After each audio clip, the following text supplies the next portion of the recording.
광석지구에 대해서 알고 계신가요? 이 지역은 기업들이 많아 활력이 넘치는 곳이었습니다. 중소, 중견 기업은 떠나고 광석지구에는 모기와 뱀, 돼지풀만이 남아 그 자리를 지키고 있습니다. 기업이 떠나고 남은 지역은 폐허가 돼가고 있습니다. 세수의 원천인 기업이 떠나서 양주시의 재정은 지금 파탄 직전에 있습니다. 긴 시간 고통을 감내하며 기다려온 주민들의 인내심이 이제는 바닥이 났습니다.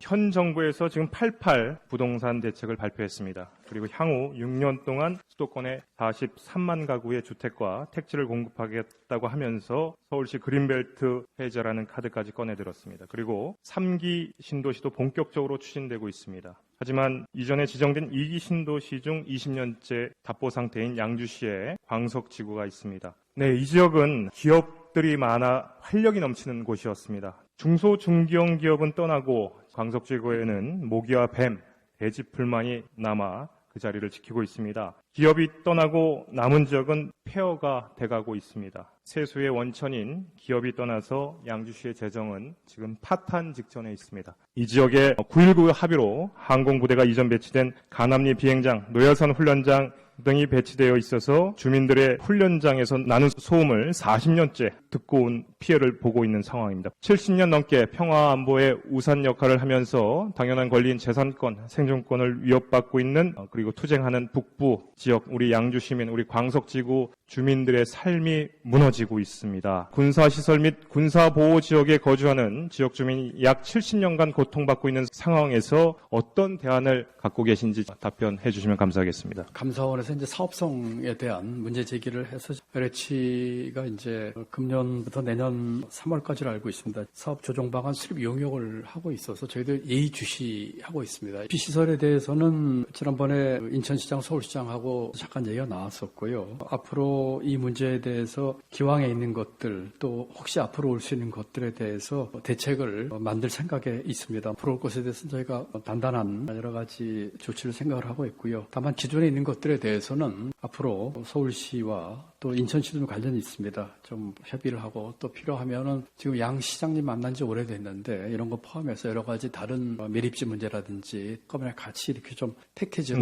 논의를 해야 되지 않을까 생각하고 있습니다. 네. 양주시가 단독으로 대응하기에는 정말 계란으로 바위치기입니다. 이제는 좀 경기도가 적극적으로 LH와 좀 담판을 좀 지어주셨으면 좋겠습니다. 우리 양주시에서 우리 경기도에 한번 제안을 드려보고 싶습니다. 우리 사업 수요 조정으로 발생하는 택지 개발 이외의 면적을 산업용지로 변경하여 북북판 판교인 양주 파주 중심의 대규모 산업단지에 편입시켜 투자하는 방안이나 또 지금 군부대가 많이 위치해 있는 곳이기도 합니다. 미래의 군 병력 수급 문제로 향후 변화가 예상되는 만큼 취사, 경비, 공병, 수리 등에 관련된 산업들을 모아 군사 관련 특화 산업단지로 개발하고 관련 기업들이 입주할 수 있도록 경기도에서도 방안을 고려해 볼 수 있다고 생각하는데 지사님께서는 어떻게 생각하십니까? 제가 지난번에 그 양주 테크노밸리 기공식 때 갔었습니다. 네. 건설한 걸 쭉 보고서는 상당히 희망적인 생각을 했습니다. 그리고 공기를 한 1년 당겨서 하고 기업 유치까지 얘기를 했기 때문에 지금 말씀하신 내용 포함해서 종합적으로 검토를 하겠고요. 우리 광석지구의 가장 큰 문제는 교통이라고 생각합니다. 최근 선교통 후개발 신도시 계획 기조와 같이 교통 문제도 함께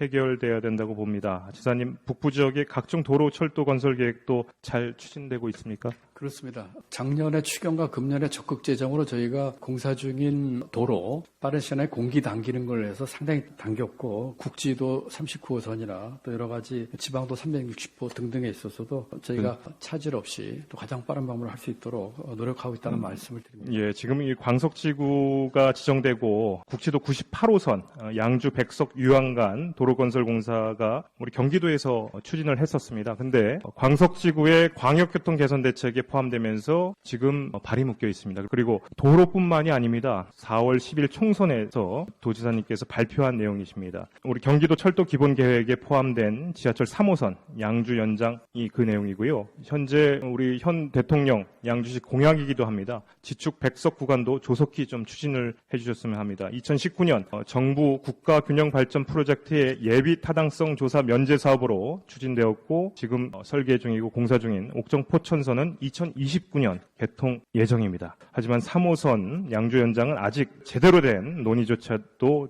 되고 있지 않습니다. 이제는 3호선 연장에 대한 경기도의 추진 계획과 전략을 수립할 때가 아닌가 싶습니다. 지사님 공약인 지하철 3호선 연장 어떻게 추진하실 계획이십니까? 지금 양주와 관련 있는 철도가 지금 6개 정도 있습니다. 네. 그리고 그중에 4개는 지금 이제 공사 중에 있습니다. 아까 말씀하신 옥정 포천 포함해서. 그리고 하나는 지금 계획 중에 있고 하나는 이제 계획 전 단계라고 볼 수 있는 게 이 3호선 연장입니다. 그래서 저희가 경기도 철도 기본 계획에는 이제 반영을 해서 발표를 했고요. 연말에 이 중앙정부에 이것을 건의할 내역에 있습니다. 우리 지역은 정말 70년 넘게 평화 안보에 희생한 곳입니다. 지사님 SOC 사업에 많은 관심 그리고 투자 경기도에서 좀 지원 좀 해주시고요. 2기 신도시 광석 택지 개발 사업 이제는 경기도에 지원이 있으면 순항할 것으로 저는 생각합니다. 많이 우리 광석지구 지원을 부탁드리겠습니다. 서울과 경기의 세입 구조가 다릅니다. 서울시의 경우 약 90%의 세입을 손에 쥐고 주도적으로 정책을 이끌어가는 반면에 경기도는 약 한 30%만 가지고 지방 재정을 이끌어가고 있습니다. 우리 31개 시군 중에서 재정이 좋은 곳도 있지만 대부분 지금 어렵습니다. 경기도에서는 재정이 열악한 시군에 대해서 더 특별한 예산 지원이 갈 수 있도록 하겠다. 실곡 사업 디자인 시 권고하겠다. 다각도로 노력하겠다. 속빈 강정 같은 답변만 도돌이표처럼 반복하고 있습니다. 지사님 그동안 제기된 여러 문제점 그리고 재정 여건 개선과 시군 불균형 완화를 위해서 경기도 차원의 대안을 제시하거나 성과가 가시화된 내용이 있다면 격차가 얼마나 완화되었는지 재정 여건은 어떻게 개선되었는지 자세하게 좀 설명을 부탁드리겠습니다. 경기도 내에 지역균형 발전을 위한 여러 가지 사업들을 저희가 하고 있는데 아마 가장 대표적인 것은 지역 균형발전 특별회계가 아닌가 싶습니다. 지금 2차 계획이 금년도까지 끝나는데 내년도부터는 3차 계획에는 저희가 3,600억 정도로 규모를 늘렸다는 그런 말씀을 드리고요. 경기도 북부와 동부 대개발 사업에서 2040년까지 상당히 많은 투자 계획을 세워놓고 차질 없이 추진하겠다는 생각을 가지고 있습니다. 실질적인 지원이 좀 차등 보조율 제도를 손을 대대적으로 좀 봐야 될 것 같습니다. 서울시 주요 계획들을 수립할 때 균형발전 관점에서 사전 검토, 균형발전 영향평가제도 도입을 검토하고 있습니다. 우리 경기도에서는 각종 계획 수립 시 균형발전에 대한 검토가 이루어지는 부분이 있습니까? 지역균형발전사 확대라든지 이런 것을 통해서 또 차등 보조율 문제도 신경을 많이 쓰고 있습니다. 저희가 종합계획, 아까 북부, 동부, 서부 이런 계획을 하면서도 전체 경기도의 균형발전에 가장 큰 신경을 쓰고 있다 이렇게 말씀을 드립니다. 경기도에서도 이루어지는 사업에 대해서 한번 살펴보도록 하겠습니다. 임기 후반기의 중점 과제를 사람 중심 경제, 휴머노믹스로 제시하셨는데 맞죠? 이에 수반하는 예산은 어떻게 충당하실 계획인지 말씀해 주시기 바랍니다. 신규 프로젝트에 대충 들어간 예산이 한 720억 정도 들어갈 것 같고요. 이 중에서 상당수는 저희가 대부분은 도비 사업으로 추진을 합니다. 처음에는 100% 도비 사업을 하다가 이 사업이 정착되면은 매칭으로 변하는 게 우리 경기도의 문제입니다. 전체 국가적으로 또는 범도적으로 할 사업에 대해서는 도비 100%를 원칙으로 하고 있고요. 사업 중에서 이제 지역 밀착 사업으로 해서 시군의 협조가 필요한 것은 이제 매칭을 하고 있는데 지역 매칭은 경기도 간병 SOS 이게 65세 이상의 간병비 보조인데 경기도 전역에 한 17,000명 정도 대상이 될 것 같고 저희가 양주시를 한번 봤더니 한 552명이 대상이 될 것 같아서 양주시 부담액은 한 3억 정도 될 것 같아서 사업 효과에 비해서는 그렇게 부담이 크지는 않을 것으로. 경기도에서 그 하나의 정책을 만들어내면 환영하는 시군이 있는 반면에 난색을 표하는 시군이 있습니다. 대표적인 정책 사업이 기회소득입니다. 지사님 민선 8기 기회가 넘치는 경기도에서 정말 기회가 넘치고 있다고 생각하신가요? 저는 기회가 넘치는 경기도를 만들기 위해서 최선의 노력을 다하고 있고 이제 그 성과가 많이 나타나겠다고 생각합니다. 네, 지금 기회소득은 그 예술인, 체육인 등 사회적 가치를 창출하지만 보상받지 못하는 이들이나 장애인들, 사회적 약자들에게 소득을 지원하는 것으로 삶의 질을 일정 부분 향상시키는 의미 있는 정책이라고 저도 생각합니다. 동시에 해결해야 할 과제 과제들도 산적해 있습니다. 기회소득의 부정적 측면이나 핵심 쟁점은 무엇이라고 생각하시나요? 기소득이 지금 6개를 저희가 하고 있는데요. 국가적으로 할 사업 성격이나 범도저로 할 3개의 대상에 대해서는 저희가 전액 도비를 하고 있습니다. 장애인 기회소득, 또 기후행동 기회소득, 아동돌봄은 그렇고요. 나머지 3개는 체육인, 농어민 이런 것들은 네. 시도 매칭을 하고 있는데 의원님 취지는 매칭하는 시군에 좀 부담스럽지 않겠냐 하는 그런 취지. 너무 부담되고 있습니다. 예술인 기회소득 같은 경우에도 50대 50 매칭을 하고 있습니다. 경기 예술인 지원센터 예술인단체 통계자료를 보면 예술인이 가장 많이 거주하는 시군이 고양시, 수원시, 용인시 순으로 나타났습니다. 정작 이 시군들은 사업에 참여하지 않고 있습니다.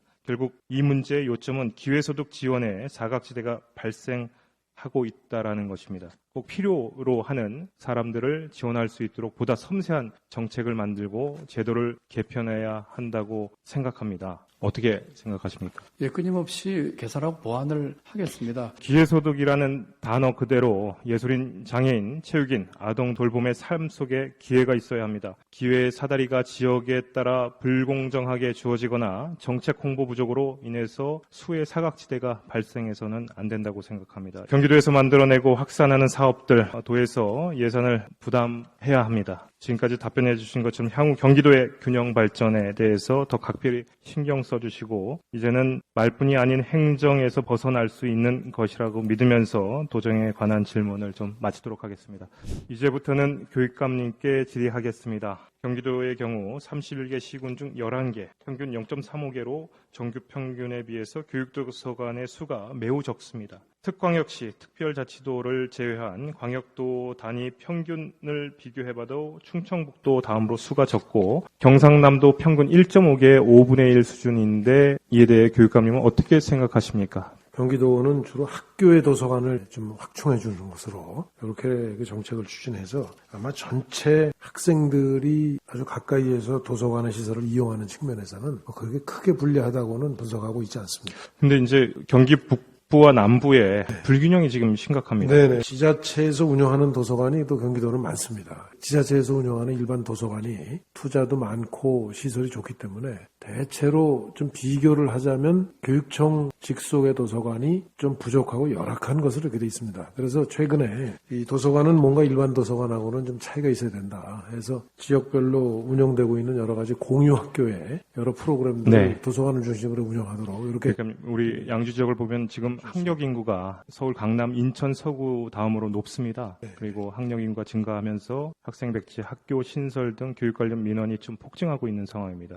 그러나 우리 양주시 교육을 뒷받침할 만한 기관이 거의 없습니다. 엎친 데 덮친 격으로 양주시 세수 감소로 양주시 시립도서관 신규 건립 계획마저 불투명해진 상황입니다. 지난 2022년부터 시설 개선이 시급한 과천, 김포, 포천 3개 교육도서관을 우선 선정하여 총 97억을 투입해서 공간 재구조화 사업을 추진하고 계셨습니다. 노화되고 위험한 시설을 개선하는 것도 물론 중요합니다. 그러나 더 시급한 것은 도내 각 지역이 교육 정책에 소외되지 않도록 살피는 일이라고 저는 생각합니다. 이에 대한 교육지원청 차원의 지원 방안이나 향후 대안이 있습니까? 지적하신 바와 같이 양주가 구역별로 신도시가 조성되고 있는 것에 비해서 여러 가지 교육 지원에 대한 그런 조건이 굉장히 열악합니다. 네, 맞습니다. 지금 말씀대로 교육지원청 분리 문제, 이 교육 환경의 개선 문제는 지금 특구로 마침 또 여기가 지정이 돼 있기 때문에 더 각별히 챙기도록 하겠습니다.